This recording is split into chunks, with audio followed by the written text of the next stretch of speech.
Waheguru Waheguru. Programme ਗੁਰਮਤਿ ਗਿਆਨ live ਦੇ ਵਿੱਚ ਚੜ੍ਹਦੀ ਕਲਾ ਟਾਈਮ ਟੀਵੀ ਦੇਖ ਰਹੇ ਸਮੂਹ ਦਰਸ਼ਕਾਂ ਦਾ ਮਨਦੀਪ ਸਿੰਘ ਵੱਲੋਂ ਸਵਾਗਤ ਹੈ। ਹਰ ਹਫਤੇ ਦੀ ਤਰ੍ਹਾਂ ਇਸ ਹਫਤੇ ਵੀ ਗਿਆਨੀ ਸਾਹਿਬ ਸਿੰਘ ਜੀ ਸ਼ਾਹਬਾਦ ਮਾਰਕੰਡਾ ਵਾਲੇ ਆਪ ਜੀ ਨੂੰ ਗੁਰਮਤਿ ਸੰਬੰਧੀ ਅਤੇ ਗੁਰਬਾਣੀ ਸੰਬੰਧੀ ਸੇਧ ਦੇਣਗੇ। ਗਿਆਨੀ ਜੀ ਸਾਡੇ ਨਾਲ ਸਟੂਡੀਓ ਵਿੱਚ ਮੌਜੂਦ ਨੇ। ਗਿਆਨੀ ਜੀ ਫਤਿਹ ਸਾਂਝ ਕਰਕੇ ਪ੍ਰੋਗਰਾਮ ਸ਼ੁਰੂ ਕਰਦੇ ਹਾਂ। ਵਾਹਿਗੁਰੂ ਜੀ ਕਾ ਖਾਲਸਾ ਵਾਹਿਗੁਰੂ ਜੀ ਕੀ ਫਤਿਹ। ਪਿਛਲੇ ਹਫਤੇ ਤੱਕ ਗਿਆਨੀ ਜੀ ਨੇ ਪੌੜੀ ਭਰੀਏ ਹੱਥ ਪੈਰ ਤਨ ਦੇ ਪਾਣੀ ਧੋਤੇ ਉਤਰਸ ਖੇ ਦੇ ਜੋ ਅਖਰੀ ਅਰਥ ਸਨ ਤੇ ਜੋ ਵਿਆਕਰਣ ਸੀ ਉਹਦੀ ਸੇਧ ਦਿੱਤੀ। ਇਸ ਹਫਤੇ ਇਸ ਪ੍ਰੋਗਰਾਮ ਦਾ ਆਗਾਜ਼ ਜੋ ਅਗਲੀ ਪੌੜੀ ਹੈ ਤੀਰਥ ਤਪ ਦਇਆ ਦਾ ਦਾਨ ਉਸ ਤੋਂ ਕੀਤਾ ਜਾਂਦਾ ਹੈ। ਗੁਰੂ ਸਵਾਰੀ ਸਾਧ ਸੰਗਤ ਜੀਓ, ਅੱਜ ਅਸੀਂ ਚੱਲ ਰਹੀ ਲੜੀਵਾਰ ਵਿਚਾਰ ਵਿੱਚ 21 ਨੰਬਰ ਪੌੜੀ ਦਾ ਪਾਠ ਅਤੇ ਵਿਚਾਰ ਕਰਾਂਗੇ। ਤੀਰਥ ਤਪ ਦਇਆ ਦਤ ਦਾਨ, ਜੇ ਕੋ ਪਾਵੈ ਤਿਲ ਕਾ ਮਾਨ। ਸੁਣਿਆ ਮੰਨਿਆ ਮਨ ਕੀਤਾ ਭਾਉ, ਅੰਤਰਗਤ ਤੀਰਥ ਮਲ ਨਾਉ। ਸਭ ਗੁਣ ਤੇਰੇ ਮੈਂ ਨਾਹੀ ਕੋਏ, ਵਿਣ ਗੁਣ ਕੀਤੇ ਭਗਤ ਨ ਹੋਏ। ਸਵਸਤ ਆਠ ਬਾਣੀ ਬਰਮਾਓ, ਸਤ ਸੁਹਾਣ ਸਦਾ ਮਨ ਚਾਓ। ਕਵਣ ਸੁਵੇਲਾ ਵਖਤ ਕਵਣ, ਕਵਣ ਥਿਤ ਕਵਣ ਵਾਰ। ਕਵਣ ਸਿਰੁਤੀ ਮਹਾ ਕਵਣ, ਜਿਤ ਹੋਆ ਆਕਾਰ। ਵੇਲ ਨਾ ਪਾਈਆ ਪੰਡਤੀ, ਜੇ ਹੋਵੈ ਲੇਖ ਪੁਰਾਣ। ਵਖਤ ਨਾ ਪਾਇਓ ਕਾਦੀਆਂ, ਜੇ ਲਿਖਣ ਲੇਖ ਕੁਰਾਨ। ਥਿਤ ਵਾਰ ਨਾ ਜੋਗੀ ਜਾਣੈ, ਰੁੱਤ ਮਾਹ ਨਾ ਕੋਈ। ਜਾਂ ਕਰਤਾ ਸਿਰ ਠੀਕੋ ਸਾਜੇ, ਆਪੇ ਜਾਣੈ ਸੋਈ। ਕਿਵ ਕਰ ਆਖਾਂ ਕਿਵ ਸਲਾਹੀ, ਕਿਉ ਵਰਨੀ ਕਿਵ ਜਾਣਾ। ਨਾਨਕ ਆਖਣ ਸਭ ਕੋ ਆਖੈ, ਇਕ ਦੂ ਇਕ ਸਿਆਣਾ। ਵੱਡਾ ਸਾਹਿਬ ਵੱਡੀ ਨਾਈ, ਕੀਤਾ ਜਾ ਕਾ ਹੋਵੈ। ਨਾਨਕ ਜੇ ਕੋ ਆਪੋ ਜਾਣੈ, ਅੱਗੇ ਗਿਆ ਨਾ ਸੋ ਹੈ। ਇਹ ਪੌੜੀ ਜੋ ਸੀਰੀਅਲ ਵਾਈਜ਼ 21 ਨੰਬਰ ਹੈ, ਇਸ ਵਿੱਚ ਗੁਰੂ ਨਾਨਕ ਦੇਵ ਪਾਤਸ਼ਾਹ ਨੇ ਸਾਨੂੰ ਕਰਮ ਕਾਂਡਾਂ ਤੋਂ ਬਚਣ ਲਈ ਸਾਵਧਾਨ ਕੀਤਾ, ਕਿਉਂਕਿ ਲੋਕ ਕਰਮ ਕਾਂਡਾਂ ਵਿੱਚ ਫਸੇ ਹੋਏ ਹਨ। ਔਰ ਕਰਮ ਕਾਂਡਾਂ ਦਾ ਰਸਤਾ ਭਾਵੇਂ ਬਹੁਤ ਲੰਬਾ ਰਸਤਾ ਹੈ, ਜਿਹੜਾ ਪਿਆਰ ਦਾ ਰਸਤਾ ਹੈ ਉਹ ਬੜਾ ਸ਼ਾਰਟਕਟ ਹੈ ਔਰ ਬੜੀ ਜਲਦੀ ਪਰਮੇਸ਼ਵਰ ਤੱਕ ਸਾਨੂੰ ਪਹੁੰਚਾਉਂਦਾ ਹੈ। ਪਰ ਸੁਭਾਵਿਕ ਤੌਰ ਤੇ ਲੋਕ ਕਰਮ ਕਾਂਡਾਂ ਨੂੰ ਜ਼ਿਆਦਾ ਪਸੰਦ ਕਰਦੇ ਹਨ। ਮਹਾਂਪੁਰਸ਼ਾਂ ਨੇ ਸਮਝਾਇਆ ਹੈ ਕਿ ਜਿਵੇਂ ਇੱਕ ਬ੍ਰਿਛ ਦੇ ਉੱਤੇ ਇੱਕ ਫਲ ਪੱਕਾ ਹੋਇਆ ਹੈ, ਉਸ ਫਲ ਤੱਕ ਪਹੁੰਚਣਾ ਹੈ। ਇੱਕ ਪੰਛੀ ਉੜਦਾ ਹੈ ਉਸ ਫਲ ਤੱਕ ਪਹੁੰਚਣ ਲਈ, ਇੱਕ ਕੀੜੀ ਤੁਰਦੀ ਹੈ ਫਲ ਤੱਕ ਪਹੁੰਚਣ ਲਈ। ਦੇਖਣਾ ਇਹ ਹੈ ਕਿ ਕੀੜੀ ਪਹਿਲਾਂ ਪਹੁੰਚੇਗੀ ਜਾਂ ਪੰਛੀ ਪਹਿਲਾਂ ਪਹੁੰਚੇਗਾ। ਕੀੜੀ ਦਾ ਰਸਤਾ ਬਹੁਤ ਲੰਬਾ ਹੈ, ਪਤਾ ਨਹੀਂ ਰਸਤੇ ਵਿੱਚ ਕਿੰਨੀਆਂ ਕੁ ਰੁਕਾਵਟਾਂ ਆ ਜਾਣ। ਪੰਛੀ ਸਿੱਧੀ ਉਡਾਰੀ ਲਾ ਕੇ ਉਸ ਫਲ ਤੱਕ ਛੇਤੀ ਪਹੁੰਚ ਸਕਦਾ। ਗੁਰਮਤਿ ਦੇ ਅੰਦਰ ਹਠ ਯੋਗ ਤੇ ਸਹਿਜ ਯੋਗ ਦਾ ਜ਼ਿਕਰ ਹੈ। ਹਠ ਯੋਗ ਮਨ ਨਾਲ ਜ਼ਬਰਦਸਤੀ ਕਰਨੀ ਹੈ, ਧੱਕਾ ਕਰਨਾ ਹੈ। ਔਰ ਹਠ ਯੋਗ ਜਿਹੜਾ ਹੈ ਉਹ ਗੁਰਮਤਿ ਵਿੱਚ ਪ੍ਰਵਾਨ ਨਹੀਂ ਹੈ। ਜਦੋਂ ਤੀਕਰ ਤੁਹਾਡੇ ਸਰੀਰ ਵਿੱਚ ਬਲ ਹੈ, ਤੁਸੀਂ ਇਸ ਨੂੰ ਜ਼ਬਰਦਸਤੀ ਦਬਾਈ ਰੱਖੋਗੇ। ਪਰ ਜਦੋਂ ਇਸ ਦਾ ਜ਼ੋਰ ਚੜ ਗਿਆ ਔਰ ਤੁਹਾਡਾ ਸਰੀਰ ਕਮਜ਼ੋਰ ਹੋ ਗਿਆ, ਫਿਰ ਇਹ ਹਠ ਯੋਗ ਉਲਟਾ ਪੈ ਜਾਏ। ਇਸ ਲਈ ਗੁਰੂ ਪਾਤਸ਼ਾਹ ਨੇ ਸਾਨੂੰ ਸਹਿਜ ਯੋਗ ਦਾ ਰਸਤਾ ਸਮਝਾਇਆ ਕਿ ਸਹਿਜੇ ਸਹਿਜੇ ਇਸ ਗ੍ਰਸਤ ਵਿੱਚ ਰਹਿੰਦਿਆਂ ਹੋਇਆਂ ਤੁਹਾਨੂੰ ਕੋਈ ਵਿਸ਼ੇਸ਼ ਕਸ਼ਟ ਵੀ ਨਾ ਸਹਿਣਾ ਪਵੇ ਤੇ ਪ੍ਰਮਾਤਮਾ ਦਾ ਪਿਆਰ ਵੀ ਮਿਲੇ। ਗੁਰੂ ਨਾਨਕ ਦੇਵ ਪਾਤਸ਼ਾਹ ਨੇ ਤਾਂ ਐਲਾਨੀਆ ਤੌਰ ਤੇ ਕਿਹਾ ਕਿ ਜੋਗ ਨਾ ਭਗਵੀ ਕਪੜੀ, ਜੋਗ ਨਾ ਮੈਲੇ ਵੇਸ, ਨਾਨਕ ਘਰ ਬੈਠਿਆਂ ਜੋਗ ਪਾਈਐ ਸਤਿਗੁਰ ਕੈ ਉਪਦੇਸ਼। ਭਾਈ ਗੁਰੂ ਦੀ ਸਿੱਖਿਆ ਦੇ ਅਨੁਸਾਰ ਜੇ ਗੁਰਸਿੱਖ ਆਪਣੇ ਜੀਵਨ ਨੂੰ ਢਾਲ ਲੈਂਦਾ ਹੈ ਤਾਂ ਉਸ ਨੂੰ ਘਰ ਬੈਠਿਆਂ ਹੀ ਉਸ ਪਰਮਾਤਮਾ ਨਾਲ ਮਿਲਣ ਦੀ ਅਵਸਥਾ ਪ੍ਰਾਪਤ ਹੋ ਸਕਦੀ। ਪਰ ਜਿਹੜੇ ਕਰਮ ਪ੍ਰਚਲਿਤ ਹੋ ਚੁੱਕੇ ਨੇ ਉਹਨਾਂ ਦੀ ਜਦ ਤੱਕ ਚੰਗੀ ਤਰ੍ਹਾਂ ਸਮਝਾਇਆ ਨਾ ਜਾਏ, ਵਿਆਖਿਆ ਕਰਕੇ ਜਗਿਆਸੂ ਦੀ ਤਸੱਲੀ ਨਹੀਂ। ਹੁਣ ਪਾਤਸ਼ਾਹ ਅੱਜ ਦੀ ਪੌੜੀ ਵੀ ਸਮਝਾ ਰਹੇ ਨੇ, ਤੀਰਥ ਤਪ ਦਇਆ ਦਤ ਦਾਨ। ਜੇ ਕੋਈ ਤੀਰਥਾਂ ਦੀ ਯਾਤਰਾ ਵੀ ਕਰ ਲੈਂਦਾ, ਜੇ ਕੋਈ ਤਪ ਵੀ ਕਰ ਲੈਂਦਾ, ਤਪ ਦਾ ਮਤਲਬ ਹੈ ਸਰੀਰ ਨੂੰ ਕਸ਼ਟ ਦੇਣਾ।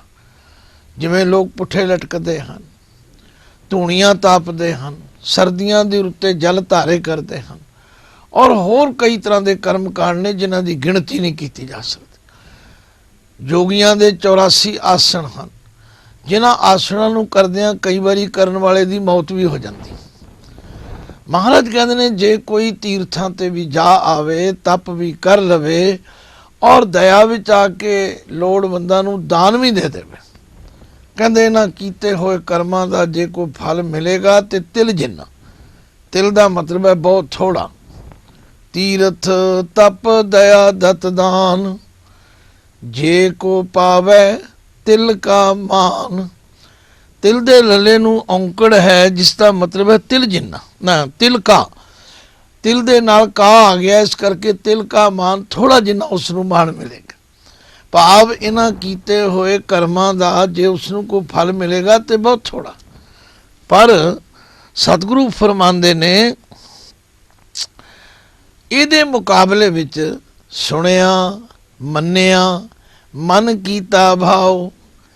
ਜਿਸ ਨੇ ਪਰਮਾਤਮਾ ਦੇ ਨਾਮ ਨੂੰ ਕੰਨਾਂ ਨਾਲ ਸੁਣਿਆ, ਸੁਣ ਕੇ ਮੰਨਿਆ ਤੇ ਮਨ ਕੀਤਾ ਭਾਵ, ਮਨ ਵਿੱਚ ਪਿਆਰ ਕੀਤਾ, ਮਨ ਵਿੱਚ ਟਿਕਾ ਲਿਆ। ਹੁਣ ਕਿਉਂਕਿ ਦੱਸਣਾ ਬੜਾ ਜ਼ਰੂਰੀ ਹੈ ਕਿ ਗੁਰਬਾਣੀ ਦੇ ਅੰਦਰ ਮਨ ਅੱਖਰ ਕਿੰਨੇ ਰੂਪਾਂ ਵਿੱਚ ਆਉਂਦਾ। ਇੱਕ ਮਨ ਨੰਨੇ ਨੂੰ ਔਂਕੜ ਵਾਲਾ ਹੁੰਦਾ, ਇੱਕ ਮਨ ਨੰਨਾ ਮੁਕਤਾ ਹੁੰਦਾ, ਇੱਕ ਮਨ ਨੰਨੇ ਨੂੰ ਸਿਹਾਰੀ ਨਾਲ ਆਉਂਦਾ, ਇੱਕ ਮਨ ਮੰਮੇ ਨੂੰ ਟਿੱਪੀ ਨੰਨੇ ਨੂੰ ਸਿਹਾਰੀ ਹੈ।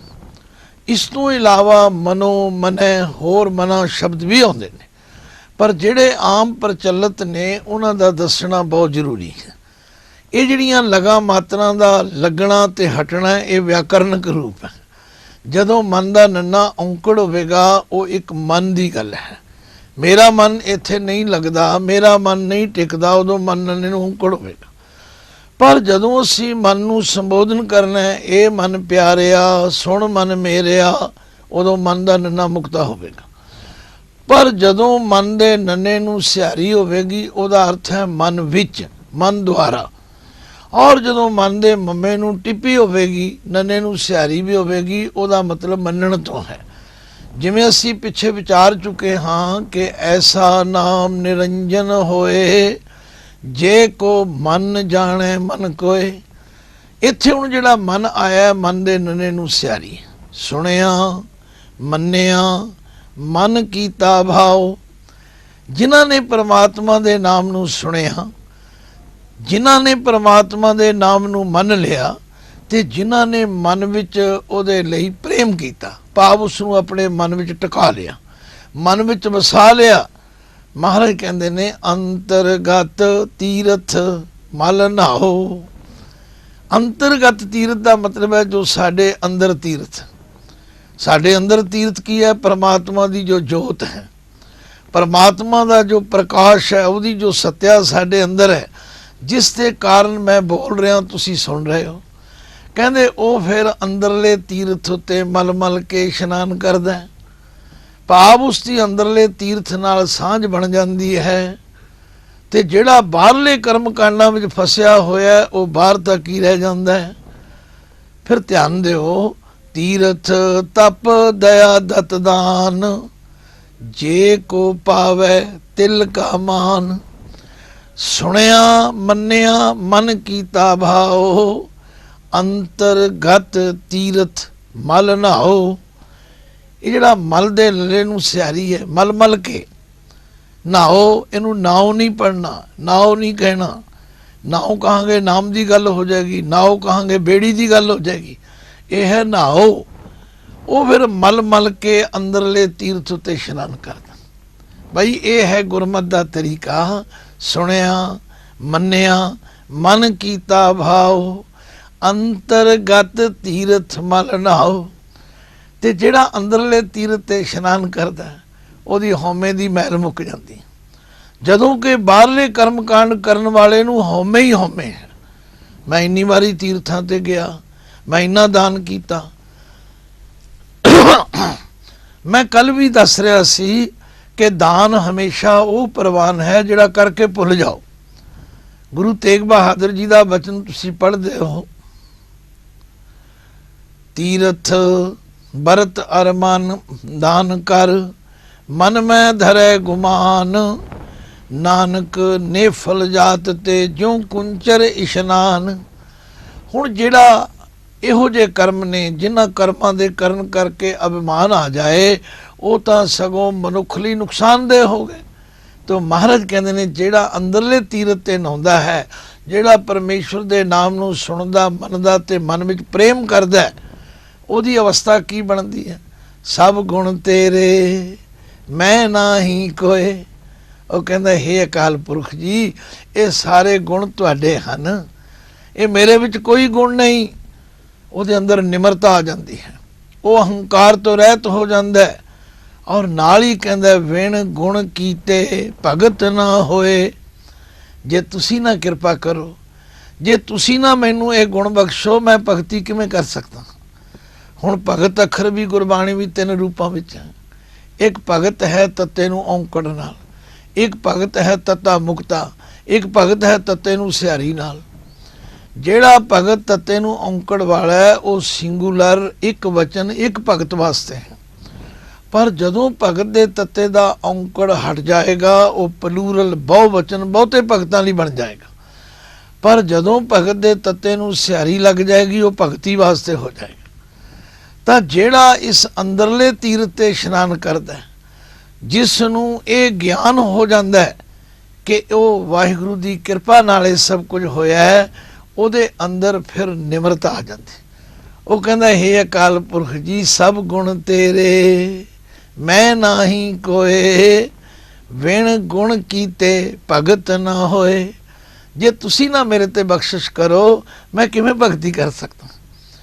ਉਹ ਅਹੰਕਾਰ ਕਰਨ ਦੀ ਬਜਾਏ ਸਾਰਾ ਕ੍ਰੈਡਿਟ ਵਡਿਆਈ ਪਰਮਾਤਮਾ ਨੂੰ ਦਿੰਦਾ ਹੈ। ਤੇ ਜਦੋਂ ਉਹਦੀ ਇਹ ਅਵਸਥਾ ਬਣ ਜਾਂਦੀ ਹੈ, ਉਹ ਫਿਰ ਕਹਿੰਦਾ ਸਵਸਤ ਆਥ ਬਾਣੀ ਬਰਮਾਓ। ਇਹ ਜਿਹੜਾ ਸਵਸਤ ਸ਼ਬਦ ਹੈ, ਪਹਿਲਾਂ ਇਹਨੂੰ ਸਮਝਣ ਦਾ ਯਤਨ ਕਰੋ। ਸਵਸਤ ਦਾ ਮਤਲਬ ਹੈ ਤੇਰੀ ਸਦਾ ਹੀ ਜੈ ਹੋਵੇ। ਹੇ ਆਥ ਮਾਇਆ ਰੂਪ, ਹੇ ਬਾਣੀ ਰੂਪ, ਹੇ ਬ੍ਰਹਮਾ ਰੂਪ ਪਰਮਾਤਮਾ, ਤੇਰੀ ਸਦਾ ਹੀ ਜੈ ਹੋਵੇ। ਉਹ ਫਿਰ ਹਰ ਗੱਲ ਵਿੱਚ ਪਰਮੇਸ਼ਵਰ ਦੀ ਹੀ ਜੈ ਜੈਕਾਰ ਕਰਦਾ, ਉਹ ਆਪ ਕਦੇ ਹਉਮੈ ਨਹੀਂ ਕਰਦਾ। ਜਿਵੇਂ ਪੜ੍ਹੋ ਗੁਰੂ ਰਾਮਦਾਸ ਜੀ ਦੀ ਬਾਣੀ, ਪਾਤਸ਼ਾਹ ਕਹਿੰਦੇ ਨੇ ਕੀਤਾ ਕਰਨਾ ਸਰਬ ਰਜ਼ਾਈ, ਕਿਛ ਕੀਚੈ ਜੇ ਕਰ ਸਕੀਐ, ਆਪਣਾ ਕੀਤਾ ਕਿਛੂ ਨਾ ਹੋਵੈ, ਜਿਉ ਹਰ ਭਾਵੈ ਤਿਉ ਰਖੀਐ। ਮੇਰੇ ਹਰ ਜੀਓ ਸਭ ਕੋ ਤੇਰੇ ਵਸ, ਅਸਾਂ ਜ਼ੋਰ ਨਾਹੀ ਜੇ ਕਿਛ ਕਰ ਹਮ ਸਾਕੈ, ਜਿਉ ਭਾਵੈ ਤਿਵੈ ਬਖਸ਼। ਸਭ ਜੀਓ ਪਿੰਡ ਦੀਆ ਤੁਦੇ ਆਪੇ, ਤੁਦੇ ਆਪੇ ਕਰੈ ਲਾਇਆ, जेहा तू हुक्म करें तेहे को कर्म कमावे, जेहा तुद धुर लिख पाया। पंच तत् कर तुद सृष्ट सब साजी, कोई छेवा करियो जे किछ कीता होवे। इक ना सतगुर मेल तू बुझावें, इक मन मुख करें से रोवे। हर की वडियाई ਹਉ ਆਖ ਨ ਸਾਕਾਂ, ਹਉ ਮੂਰਖ ਮੁਗਧ ਨੀਚਾਨ। ਜਨ ਨਾਨਕ ਕੋ ਹਰ ਬਖਸ਼ ਲੈ ਮੇਰੇ ਸੁਆਮੀ, ਸ਼ਰਨਾਗਤ ਪਿਆ ਅਜਾਨ। ਜਾਂ ਗੁਰੂ ਅਰਜਨ ਦੇਵ ਪਾਤਸ਼ਾਹ ਕਹਿੰਦੇ ਕਾਠ ਕੀ ਪੁੱਤਰੀ, ਕਾਹਾ ਕਰੇ ਬਪਰੀ, ਖਿਲਾਵਨ ਹਾਰ ਹੋ ਜਾਣੇ। ਉਹ ਫਿਰ ਸਾਰਾ ਕ੍ਰੈਡਿਟ ਵਾਹਿਗੁਰੂ ਨੂੰ ਦਿੰਦਾ, ਕਹਿੰਦਾ ਹੇ ਵਾਹਿਗੁਰੂ ਤੇਰੀ ਜੈ ਜੈਕਾਰ ਹੋਵੇ। ਸਵਸਤ ਆਥ ਬਾਣੀ ਬਰਮਾਓ, हे माया रूप परमात्मा, हे बाणी रूप परमात्मा, हे ब्रह्मा रूप परमात्मा, तेरी सदा ही जय होवे। सत सुहान सदा मन चाहो, तू सदा कायम रहने वाला है। ये जड़ा सत है तत्ते नूं सियारी वाला है, ਇਹਦਾ अर्थ गिणती का सत नहीं हैगा। यह है सत्य, सदा कायम रहने वाला। सुहान सदा ही सुंदर रूप वाला। सदा मन चाहो, ਜਿਹਦੇ ਮਨ ਵਿੱਚ ਸਦਾ ਹੀ ਖੇੜਾ ਤੇ ਵਿਕਾਸ ਹੈ। ਹੇ ਅਕਾਲ ਪੁਰਖ ਜੀ, ਮੈਂ ਤੇ ਤੁਹਾਡੀ ਸਦਾ ਜੈ ਜੈਕਾਰ ਕਰਦਾ। ਫਿਰ ਮਹਾਰਾਜ ਪਾਸਾ ਪਲਟਦੇ ਹੋਏ ਕਹਿੰਦੇ ਨੇ, ਜਿਹੜੇ ਲੋਕ ਪਰਮਾਤਮਾ ਦਾ ਅੰਤ ਪਾਉਣ ਵਾਲੇ ਪਾਸੇ ਤੁਰੇ ਨੇ, ਉਹਦੀਆਂ ਰਚਨਾਵਾਂ ਦੀ ਗਿਣਤੀ ਮਿਣਤੀ ਕਰਨ ਵਿੱਚ ਸਮਾਂ ਗਵਾ ਰਹੇ ਨੇ, ਉਹ ਗਲਤ ਰਸਤੇ ਤੁਰ ਪਏ ਨੇ। ਕਿਹੜੀ ਚੀਜ਼ ਦਾ ਕੋਈ ਨਿਰਣਾ ਕਰ ਸਕਦਾ? ਕਵਣ ਸੁਵੇਲਾ ਵਕਤ ਕਵਣ, ਕਵਣ ਥਿਤ ਕਵਣ ਵਾਰ। ਧਿਆਨ ਦੇਣਾ, ਪਾਤਸ਼ਾਹ ਕਹਿੰਦੇ ਨੇ ਉਹ ਕਿਹੜਾ ਵੇਲਾ ਸੀ ਜਦੋਂ ਪਰਮਾਤਮਾ ਨੇ ਸੰਸਾਰ ਦੀ ਰਚਨਾ ਕੀਤੀ। ਹੁਣ ਇਹ ਜਿਹੜਾ ਵੇਲਾ ਅੱਖਰ ਹੈ ਇਹ ਹਿੰਦਵੀ ਅੱਖਰ ਹੈ, ਔਰ ਜਿਹੜਾ ਵਕਤ ਹੈ ਇਹ ਮੁਸਲਮਾਨੀ ਅੱਖਰ ਹੈ। ਮਹਾਰਾਜ ਨੇ ਦੋਵਾਂ ਨੂੰ ਨਾਲ ਲੈ ਕੇ ਤੁਰਨਾ, ਕਿਉਂਕਿ ਦੋਵੇਂ ਹੀ ਉਸ ਵੇਲੇ ਪ੍ਰਚਲਿਤ ਸਨ, ਹਿੰਦੂ ਅਤੇ ਮੁਸਲਮਾਨ। ਕਹਿੰਦੇ ਕਵਣ ਸੁਵੇਲਾ ਵਕਤ ਕਵਣ, ਕਵਣ ਥਿਤ ਕਵਣ ਵਾਰ। ਉਹ ਕਿਹੜੀ ਥਿਤ ਸੀ, ਉਹ ਕਿਹੜਾ ਵਾਰ ਸੀ ਜਦੋਂ ਪਰਮਾਤਮਾ ਨੇ ਸੰਸਾਰ ਦੀ ਰਚਨਾ ਕੀਤੀ? ਉਹ ਵਕਤ ਕਿਹੜਾ ਸੀ, ਉਹ ਵੇਲਾ ਕਿਹੜਾ ਸੀ? ਕਹਿੰਦੇ ਜੇ ਇਹਨਾਂ ਲੋਕਾਂ ਨੂੰ ਪਤਾ ਹੁੰਦਾ ਕਿ ਉਹ ਵੇਲਾ ਕਿਹੜਾ ਹੈ, ਉਹ ਵਕਤ ਕਿਹੜਾ ਹੈ, ਤਾਂ ਇਹ ਜ਼ਰੂਰ ਕੁਝ ਨਾ ਕੁਝ ਲਿਖ ਦਿੰਦੇ। ਧਿਆਨ ਦੇਣਾ, ਕਵਣ ਸੁਵੇਲਾ ਵਕਤ ਕਵਣ, ਕਵਣ ਥਿਤ ਕਵਣ ਵਾਰ, ਕਵਣ ਸਿਰੁਤੀ ਮਾਂ ਕਵਣ ਜਿਤ ਹੋਆ ਆਕਾਰ। ਜਦੋਂ ਇਹ ਆਕਾਰ ਹੋਇਆ, ਜਦੋਂ ਇਹ ਸੰਸਾਰ ਦੀ ਰਚਨਾ ਹੋਈ, ਉਹ ਵੇਲਾ ਕਿਹੜਾ ਸੀ, ਉਹ ਵਕਤ ਕਿਹੜਾ ਸੀ, ਉਹ ਰੁੱਤ ਕਿਹੜੀ ਸੀ, ਉਹ ਥਿਤ ਕਿਹੜੀ ਸੀ, ਉਹ ਵਾਰ ਕਿਹੜਾ ਸੀ? ਹੁਣ ਵਿਆਕਰਨ ਦੀ ਜਾਣਕਾਰੀ ਦੇਣ ਵਾਸਤੇ ਬਹੁਤ ਵਿਸਥਾਰ ਕਰਨਾ ਪੈਂਦਾ ਹੈ। ਜਿਵੇਂ ਕਵਣ ਵਕਤ ਦੇ ਨਾਲ ਕਵਣ ਦੇ ਨਾਣੇ ਨੂੰ ਔਂਕੜ ਹੈ, ਪਰ ਕਵਣ ਥਿਤ ਕਵਣ ਦਾ ਨਾਣਾ ਮੁਕਤਾ ਹੈ। ਧਿਆਨ ਦੇਣ ਦੀ ਲੋੜ ਹੈ। ਮੈਂ ਹਮੇਸ਼ਾ ਸ਼ੁਰੂ 'ਚ ਕਹਿੰਦਾ ਸੀ ਵੀ ਜਿਨ੍ਹਾਂ ਨੇ ਗੁਰਬਾਣੀ ਦੇ ਵਿਆਕਰਨ ਨੂੰ ਸਮਝਣਾ, ਉਹ ਗੁਟਕਾ ਲੈ ਕੇ ਬੈਠਣ, ਉਹ ਕਲਮ ਤੇ ਪੈਨਸਲ ਨਾਲ ਲੈ ਕੇ ਬੈਠਣ ਕਾਗਜ਼ ਉੱਤੇ, ਤਾਂ ਜੋ ਇਹ ਚੀਜ਼ਾਂ ਨੋਟ ਕਰੀ ਜਾਣ। ਹੁਣ ਦੇਖੋ, ਕਵਣ ਵਕਤ ਦੇ ਨਾਲ ਵੀ ਨਾਣੇ ਨੂੰ ਔਂਕੜ ਹੈ, ਵੇਲੇ ਨਾਲ ਵੀ ਨਾਣੇ ਨੂੰ ਔਂਕੜ ਹੈ, ਪਰ ਜਦੋਂ ਕਵਣ ਥਿਤ ਆਇਆ ਤਾਂ ਉੱਥੇ ਕਵਣ ਦਾ ਨਾਣਾ ਮੁਕਤਾ ਹੈ, ਕਿਉਂਕਿ ਥਿਤ ਇਸਤਰੀ ਲਿੰਗ ਹੈ। ਤੇ ਕਵਣ ਵਾਰ, ਫਿਰ ਵਾਰ ਦੇ ਨਾਲਾ ਔਂਕੜ ਹੈ ਔਰ ਕਵਣ ਦੇ ਨਾਣੇ ਨੂੰ ਔਂਕੜ ਹੈ। ਹੁਣ ਵਾਰ ਅੱਖਰ ਗੁਰੂ ਗ੍ਰੰਥ ਸਾਹਿਬ 'ਚ ਕਿੰਨੀ ਵਾਰੀ ਆਉਂਦਾ ਹੈ, ਕਿੰਨੇ ਰੂਪਾਂ ਵਿੱਚ ਆਉਂਦਾ? ਵਾਰ ਕਿਸੇ ਤੇ ਵਾਰ ਕਰਨ ਨੂੰ ਵੀ ਕਹਿੰਦੇ ਨੇ, ਵਾਰ ਐਤਵਾਰ ਸੋਮਵਾਰ ਮੰਗਲਵਾਰ ਨੂੰ ਵੀ ਕਹਿੰਦੇ ਨੇ, ਵਾਰ ਪੌੜੀਆਂ ਦੇ ਸੰਗ੍ਰਹਿ ਨੂੰ ਵੀ ਕਹਿੰਦੇ ਨੇ। ਮਤਲਬ ਵਾਰ ਅੱਖਰ ਹੀ ਕਿੰਨੇ ਰੂਪਾਂ ਵਿੱਚ ਆਉਂਦਾ, ਪਰ ਇੱਥੇ ਵਾਰ ਦਾ ਮਤਲਬ ਹੈ ਕਿਹੜਾ ਦਿਨ ਸੀ, ਸੋਮਵਾਰ ਸੀ, ਮੰਗਲਵਾਰ ਸੀ, ਬੁੱਧਵਾਰ ਸੀ, ਕਿਹੜਾ ਸੀ, ਉਹ ਵੇਲਾ ਕਿਹੜਾ ਸੀ, ਉਹ ਵਕਤ ਕਿਹੜਾ ਸੀ। ਫਿਰ ਮਹਾਰਾਜ ਆਪ ਹੀ ਕਹਿੰਦੇ ਹਨ, ਕਵਣ ਸਿਰੁਤੀ ਮਾਂ ਕਵਣ ਜਿਤ ਹੋਆ ਆਕਾਰ। ਉਹ ਰੁੱਤ ਕਿਹੜੀ ਸੀ? ਹੁਣ ਕਵਣ ਦੇ ਨਾਣੇ ਨੂੰ ਸਿਆਰੀ ਹੈ। ਜਿਸ ਰੁੱਤ ਵਿੱਚ ਪਰਮਾਤਮਾ ਨੇ ਸੰਸਾਰ ਬਣਾਇਆ, ਰੁੱਤ ਕਿਹੜੀ ਸੀ? ਔਰ ਉਹ ਮਹੀਨਾ ਕਿਹੜਾ ਸੀ? ਜਿਤ ਹੋਆ ਆਕਾਰ। ਹੁਣ ਇਹ ਜਿਹੜਾ ਮਾਹ ਹੈ, ਹਾਏ ਨੂੰ ਔਂਕੜ, ਇਹਨੂੰ ਮਾਹੋ ਨਹੀਂ ਬੋਲਣਾ, ਇਹਦਾ ਉਚਾਰਨ ਹੈ ਮਾਹ। ਮਾਹ ਦਾ ਅਰਥ ਹੈ ਮਹੀਨਾ। ਉਹ ਥਿਤ ਕਿਹੜੀ ਸੀ, ਉਹ ਮਹੀਨਾ ਕਿਹੜਾ ਸੀ, ਉਹ ਵਾਰ ਕਿਹੜਾ ਸੀ? ਜਿਤ ਹੋਆ ਆਕਾਰ। ਜਦੋਂ ਇਹ ਸੰਸਾਰ ਦੀ ਰਚਨਾ ਹੋਈ, ਫਿਰ ਮਹਾਰਾਜ ਕਹਿੰਦੇ ਨੇ, ਵੇਲ ਨਾ ਪਾਈਆ ਪੰਡਤੀ। ਨਾ ਪੰਡਤਾਂ ਨੂੰ ਉਸ ਵੇਲੇ ਦਾ ਪਤਾ ਹੈ, ਜੇ ਪਤਾ ਹੁੰਦਾ, ਜੇ ਹੋਵੇ ਲੇਖ ਪੁਰਾਣ, ਜੇ 18 ਪੁਰਾਣ ਉਹਨਾਂ ਲਿਖੇ ਸਨ, ਇੱਕ ਹੋਰ ਲਿਖ ਦਿੰਦੇ ਬਈ ਪਰਮਾਤਮਾ ਨੇ ਫਲਾਣੇ ਵੇਲੇ ਸੰਸਾਰ ਬਣਾਇਆ, ਉਹਨਾਂ ਨੂੰ ਵੀ ਨਹੀਂ ਪਤਾ। ਵਕਤ ਨਾ ਪਾਇਓ ਕਾਦੀਆਂ ਜੇ ਲਿਖਣ ਲੈ ਕੁਰਾਨ। ਧਿਆਨ ਦੇਣਾ, ਸਾਡੀ ਅਵਸਥਾ ਕਿਤਨੀ ਨਿਗਰ ਗਈ ਹੈ ਕਿ ਦਾਸ ਨੇ ਪੜ੍ਹਿਆ ਬਟਾਲੇ ਦੇ ਨੇੜੇ ਇੱਕ ਪਿੰਡ ਹੈ ਕਾਦੀਆਂ, ਉੱਥੇ ਕਾਦੀਆਨੀ ਮੁਸਲਮਾਨ ਨੇ, ਉਹਨਾਂ ਨੇ ਇਸ ਪੰਕਤੀ ਦੇ ਆਧਾਰ ਉੱਤੇ ਭੋਲੇ ਭਾਲੇ ਸਿੱਖਾਂ ਨੂੰ ਗੁੰਮਰਾਹ ਕਰ ਦਿੱਤਾ। ਆਖਿਆ ਵੇਖੋ ਜਪਜੀ ਸਾਹਿਬ ਜੀ ਗੁਰੂ ਨਾਨਕ ਸਾਹਿਬ ਭਵਿੱਖਤ ਬਾਣੀ ਲਿਖ ਗਏ ਨੇ ਬਈ ਕਾਦੀਆਂ ਵਾਲਿਆਂ ਨੂੰ ਵਕਤ ਨਾ ਪਾਇਆ ਦੇ। ਗੁਰਬਾਣੀ ਦੇ ਅਰਥ ਨਾ ਜਾਣਨ ਕਰਕੇ ਭੋਲੇ ਭਾਲੇ ਸਿੱਖ ਇਹ ਵੀ ਸੱਚ ਮੰਨ ਗਏ। ਪਰ ਕਰਨ ਕੀ ਚੱਲ ਰਿਹਾ ਹੈ, ਗੱਲ ਕੀ ਹੋ ਰਹੀ ਹੈ, ਗੁਰੂ ਸਾਹਿਬ ਕੀ ਕਹਿ ਰਹੇ ਨੇ, ਜਦ ਤੱਕ ਅਸੀਂ ਅਰਥ ਨਹੀਂ ਸਮਝਾਂਗੇ ਸਾਨੂੰ ਕੋਈ ਪਤਾ ਨਹੀਂ ਲੱਗੇਗਾ। ਔਰ ਇਸ ਤਰ੍ਹਾਂ ਹੀ ਸਾਨੂੰ ਲੋਕ ਲੁੱਟ ਲੁੱਟ ਕੇ ਲਿਜਾਂਦੇ ਰਹਿਣਗੇ। ਅਸੀਂ ਸਮਝੀਏ ਪਾਤਸ਼ਾਹ ਕਹਿ ਰਹੇ ਨੇ ਉਸ ਵੇਲੇ ਦਾ ਕਿਸੇ ਨੂੰ ਪਤਾ ਨਹੀਂ, ਨਾ ਪੰਡਤਾਂ ਨੂੰ ਪਤਾ ਲੱਗਾ, ਜੇ ਪਤਾ ਹੁੰਦਾ ਉਹ ਪੁਰਾਣਾ ਲਿਖ ਦਿੰਦੇ।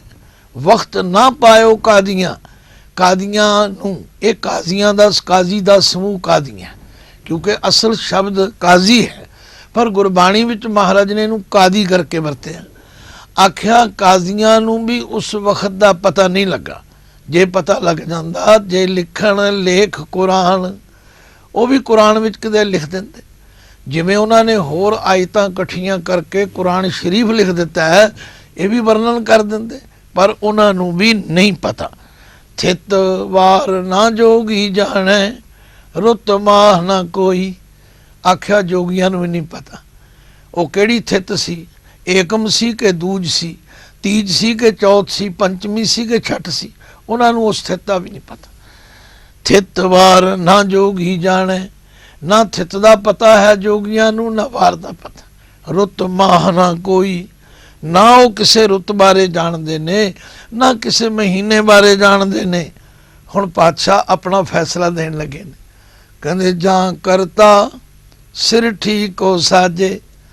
ਇਹਨੂੰ ਆਮ ਲੋਕ ਸ੍ਰਿਸ਼ਟੀ ਪੜ੍ਹ ਜਾਂਦੇ ਨੇ, ਅਰਥ ਤਾਂ ਸ੍ਰਿਸ਼ਟੀ ਹੀ ਰਹਿਣਗੇ, ਪਰ ਪਾਠ ਇਹਦਾ ਸਿਰਠੀ ਕਰਨਾ ਹੈ। ਜਾਂ ਕਰਤਾ, ਜਾਂ ਦਾ ਮਤਲਬ ਹੈ ਜਦੋਂ, ਕਰਤਾ ਵਾਹਿਗੁਰੂ ਅਕਾਲ ਪੁਰਖ ਸਿਰ ਠੀਕ ਹੋ ਸਾਜੇ। ਇਸ ਸ੍ਰਿਸ਼ਟੀ ਨੂੰ ਜਦੋਂ ਉਸਨੇ ਬਣਾਇਆ, ਆਪੇ ਜਾਣੈ ਸੋਈ, ਉਹ ਆਪ ਹੀ ਜਾਣਦਾ ਕਿ ਉਸਨੇ ਕਦੋਂ ਬਣਾਇਆ, ਅਸੀਂ ਇਹਦੇ ਬਾਰੇ ਕੁਝ ਨਹੀਂ ਕਹਿ ਸਕਦੇ। ਪਾਤਸ਼ਾਹ ਕਹਿੰਦੇ ਨੇ ਅਰਬਦ ਨਰਬਦ ਧੁੰਦੂ ਕਾਰਾ, ਧਰਨ ਨਾ ਗਗਨਾ ਹੁਕਮ ਅਪਾਰਾ। ਨਾ ਦਿਨ ਰੈਨ ਨਾ ਚੰਦ ਨਾ ਸੂਰਜ, ਸੁਨ ਸਮਾਦ ਲਗਾਏਂਦਾ। ਇੱਕ ਐਸਾ ਸਮਾਂ ਵੀ ਸੀ ਜਦੋਂ ਕੋਈ ਸੰਸਾਰ ਦੀ ਰਚਨਾ ਨਹੀਂ ਸੀ। ਮਹਾਰਾਜ ਨੇ ਅਰਬਦ ਵੀ ਕਿਹਾ, ਫਿਰ ਨਾ ਅਰਬਦ ਵੀ ਕਿਹਾ। ਆਖਿਆ ਬੜਾ ਲੰਮਾ ਸਮਾਂ ਧੁੰਦੂਕਾਰ ਹੀ ਰਿਹਾ, ਨਾ ਦਿਨ ਸੀ, ਨਾ ਰਾਤ ਸੀ, ਨਾ ਸੂਰਜ ਸੀ, ਨਾ ਚੰਦਰਮਾ ਸੀ, ਉਹ ਸੁਨ ਸਮਾਧੀ ਲਾ ਕੇ ਬੈਠਾ ਸੀ। ਹੁਣ ਕੌਣ ਕਹੇਗਾ, ਕੌਣ ਦੱਸੇਗਾ, ਇਹ ਤੇ ਉਹ ਆਪ ਹੀ ਜਾਣਦਾ। ਜਾਂ ਕਰਤਾ ਸਿਰ ਠੀਕ ਹੋ ਸਾਜੇ, ਆਪੇ ਜਾਣੈ ਸੋਈ। ਹੁਣ ਪਾਤਸ਼ਾਹ ਕਹਿੰਦੇ ਨੇ ਕਿਵ ਕਰ ਆਖਾਂ ਕਿਵ ਸਾਲਾਹੀ, ਕਿਉਂ ਵਰਨੀ ਕਿਵ ਜਾਣਾ। ਮੈਂ ਕਿਵੇਂ ਉਸ ਦਾ ਵਰਣਨ ਕਰਾਂ, ਮੈਂ ਉਸ ਦੀ ਸਿਫਤ ਸਲਾਹ ਕਿਵੇਂ ਕਰਾਂ। ਜੇ ਮੈਂ ਉਹਦੇ ਬਾਰੇ ਕੁਝ ਕਹਿਣਾ ਵੀ ਚਾਹਾਂ ਤੇ ਕਿਵੇਂ ਕਹਾਂ, ਮੈਨੂੰ ਤੇ ਪਤਾ ਹੀ ਨਹੀਂ। ਮਤਲਬ ਕਹਿਣ ਤੋਂ ਗੁਰੂ ਅਰਜਨ ਦੇਵ ਪਾਤਸ਼ਾਹ ਨੇ ਕਮਾਲ ਦੀ ਗੱਲ ਕਹੀ। ਉਹਨਾਂ ਕਿਹਾ ਪਿਤਾ ਕਾ ਜਨਮ ਕੇ ਜਾਣੇ ਪੂਤ, ਸਗਲ ਪਰੋਈ ਆਪਣੇ ਸੂਤ। ਆਖਿਆ ਜੇ ਕੋਈ ਪੁੱਤਰ ਨੂੰ ਪੁੱਛੇ ਦੱਸ ਤੇਰੇ ਪਿਤਾ ਦਾ ਜਨਮ ਕਦੋਂ ਹੋਇਆ, ਤਾਂ ਉਹ ਸਹਿਜੇ ਕਹੇਗਾ ਜੀ ਮੈਂ ਤੇ ਉਦੋਂ ਹੈ ਨਹੀਂ ਸੀਗਾ। ਇਸੇ ਤਰ੍ਹਾਂ ਉਸ ਵਾਹਿਗੁਰੂ ਅਕਾਲ ਪੁਰਖ ਦੀ ਬੇਅੰਤ ਰਚਨਾ ਬਾਰੇ ਅਸੀਂ ਕੀ ਕਹਿ ਸਕਦੇ ਹਾਂ। ਅਸੀਂ ਰੋਜ਼ ਅਰਦਾਸ ਵਿੱਚ ਕਰਦੇ ਕਹਿੰਦੇ ਜ਼ਰੂਰ ਆ, ਤੁਮਰੀ ਗਤ ਮਿਤ ਤੁਮ ਹੀ ਜਾਨੀ, ਨਾਨਕ ਦਾ ਸਦਾ ਕੁਰਬਾਨੀ। ਤੋ ਪਾਤਸ਼ਾਹ ਕਹਿੰਦੇ ਨੇ ਜਦੋਂ ਜਾਣਦਾ ਹੀ ਨਹੀਂ ਤਾਂ ਕਿਵ ਕਰ ਆਖਾਂ ਕਿਵ ਸਾਲਾਹੀ, ਕਿਉਂ ਵਰਨੀ ਕਿਵ ਜਾਣਾ। ਮੈਂ ਕਿਵੇਂ ਉਹਦਾ ਵਰਣਨ ਕਰਾਂ ਤੇ ਕਿਵੇਂ ਉਸ ਨੂੰ ਜਾਣਾ। ਨਾਨਕ ਆਖਣ ਸਭ ਕੋ ਆਖੈ, ਇੱਕ ਦੂ ਇੱਕ ਸਿਆਣਾ। ਆਖਣ ਨੂੰ ਸਭ ਕਹੀ ਜਾ ਰਹੇ ਨੇ, ਕੋਈ ਕੁਝ ਕਹਿ ਰਿਹਾ ਹੈ, ਕੁਝ ਕਹਿ ਰਿਹਾ, ਔਰ ਹਰ ਕੋਈ ਇੱਕ ਦੂ ਇੱਕ ਸਿਆਣਾ ਆਪਣੇ ਆਪ ਨੂੰ ਦੂਜੇ ਨਾਲੋਂ ਸਿਆਣਾ ਦੱਸਣ ਦਾ ਯਤਨ ਕਰਦਾ। ਪਰ ਪਾਤਸ਼ਾਹ ਕਹਿੰਦੇ ਨਾ ਭਾਈ, ਇਹੋ ਜੀਆਂ ਸਿਆਣਪਾਂ ਨਾਲ ਅਸੀਂ ਉਸ ਦਾ ਵਰਣਨ ਨਹੀਂ ਕਰ ਸਕਦੇ। ਵੱਡਾ ਸਾਹਿਬ ਵੱਡੀ ਨਾਈ ਕੀਤਾ ਜਾ ਕਾ ਹੋਵੇ। ਉਹ ਸਾਹਿਬ ਬਹੁਤ ਵੱਡਾ ਹੈ, ਉਹਦੀ ਵਡਿਆਈ ਬਹੁਤ ਵੱਡੀ ਹੈ। ਜਿਸ ਦਾ ਕੀਤਾ ਇਹ ਸਾਰਾ ਸੰਸਾਰ ਬਣਿਆ, ਇਹਦੇ ਬਾਰੇ ਵਿੱਚ ਅਸੀਂ ਕੁਝ ਨਹੀਂ ਕਹਿ ਸਕਦੇ। ਹਾਂ, ਜੇ ਕੋ ਆਪੋ ਜਾਣੇ ਨਾਨਕ, ਜੇ ਕੋ ਆਪੋ ਜਾਣੇ। ਨਾਨਕ ਜੀ ਫਰਮਾਉਂਦੇ ਨੇ, ਜੇ ਕੋਈ ਆਪਣੇ ਆਪ ਨੂੰ ਜਣਾਉਂਦਾ ਹੈ, ਮੈਂ ਦੱਸਾਂਗਾ ਜੀ ਉਹ ਕਿਤਨਾ ਵੱਡਾ। ਕਹਿੰਦੇ ਅੱਗੇ ਗਿਆ ਨਾ ਸੋ ਹੈ। ਪਰਮਾਤਮਾ ਦੀ ਦਰਗਾਹ ਵਿੱਚ ਉਹ ਸਵਾਇਮਾਨ ਨਹੀਂ ਹੋਵੇਗਾ। ਇਹੋ ਜਿਹਾ ਅਹੰਕਾਰੀ ਬੰਦਾ ਪਰਮੇਸ਼ਵਰ ਦੀ ਦਰਗਾਹ ਵਿੱਚ ਸ਼ੋਭਾ ਨਹੀਂ ਪਾਏਗਾ। ਤੋ ਗੱਲ ਕੀ, ਗੁਰੂ ਪਾਤਸ਼ਾਹ ਤੇ ਸਾਨੂੰ ਉਸ ਨਾਲ ਪ੍ਰੇਮ ਕਰਨ ਲਈ ਪ੍ਰੇਰਦੇ ਨੇ, ਨਾ ਕਿ ਉਹਦਾ ਅੰਤ ਪਾਉਣ ਲਈ ਜਾਂ ਉਹਦੀਆਂ ਗਿਣਤੀਆਂ ਮਿਣਤੀਆਂ ਕਰਨ ਲਈ ਜਾਂ ਪਰਮਾਤਮਾ ਨੇ ਕਦੋਂ ਸ੍ਰਿਸ਼ਟੀ ਬਣਾਈ। ਇਸ ਪੌੜੀ ਵਿੱਚ ਉਹਨਾਂ ਨੇ ਸਾਨੂੰ ਕਰਮ ਕਾਂਡਾਂ ਤੋਂ ਔਰ ਇਹੋ ਜਿਹੀਆਂ ਮਨੌਤਾਂ ਤੋਂ ਬਚ ਕੇ ਰਹਿਣ ਦੀ ਪ੍ਰੇਰਨਾ ਕੀਤੀ ਹੈ।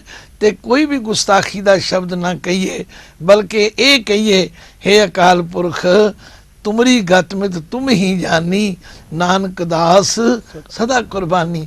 ਤੁਸੀਂ ਆਪ ਹੀ ਜਾਣਦੇ ਹੋ ਤੁਸੀਂ ਕਿਤਨੇ ਵੱਡੇ ਹੋ, ਤੁਸੀਂ ਆਪ ਹੀ ਜਾਣਦੇ ਹੋ ਤੁਸੀਂ ਕਦੋਂ ਸੰਸਾਰ ਬਣਾਇਆ।